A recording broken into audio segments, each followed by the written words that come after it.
Qui va vous rappeler des souvenirs, Christophe, ça j'en suis sûr, c'est Pac-Man. Pac-Man, Snoopy, oui, Virginie dira effectivement Pac-Man, Snoopy, Teddy, tous ces ancêtres, bref, les ancêtres des jeux vidéo. Et Pac-Man qui entre donc au musée, comme bien d'autres jeux vidéo, et pas n'importe quel musée, au Grand Palais, exactement. Vous êtes allé voir l'expo déjà? Non, ça m'intéresse. Ben, vous allez en avoir un aperçu. Alors c'est une expo qui s'appelle Game Story, une histoire du jeu vidéo, et qui promet d'intéresser le grand public comme les acharnés du joystick. Alors pari gagné ou pari perdu, réponse des experts et du public dans notre séquence opinion publique qui est signée Claire Touzard.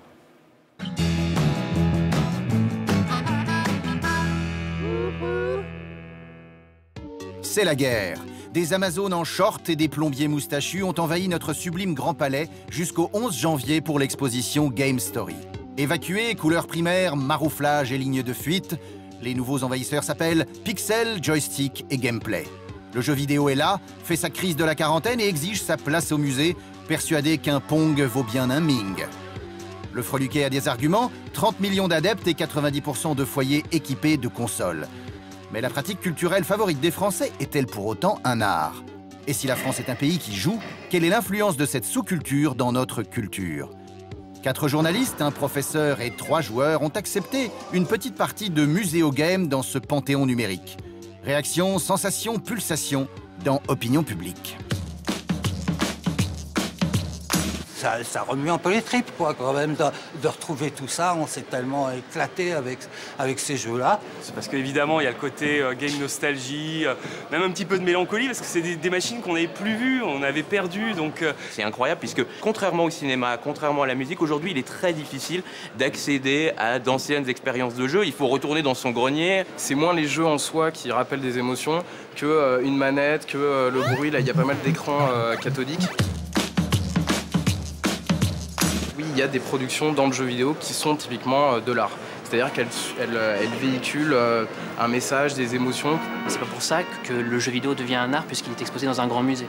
Un artiste contemporain, c'est quelqu'un qui a une vision et qui s'inscrit et qui a une réflexion autour de la société dans laquelle il vit. À partir du moment où vous avez 10, 100 ou 1000 personnes qui produisent ensemble une œuvre culturelle unique et que cette œuvre est partagée par des millions de joueurs à travers le monde, évidemment que le jeu vidéo c'est un art. Le jeu vidéo a été une culture underground, une culture pour laquelle on se cachait, on avait honte. Ça a commencé plutôt comme une sous-culture parce que nécessairement c'était limité à un certain nombre de consommateurs. C'est devenu maintenant une culture de masse. Donc ça reste un produit éminemment mainstream, éminemment grand public. Par contre, sous-culture, aujourd'hui, en 2011, je ne suis pas d'accord. Ainsi, le jeu vidéo serait culture, le jeu vidéo serait omnipotent. Mais a-t-il la puissance de la peinture, du cinéma ou de la musique ?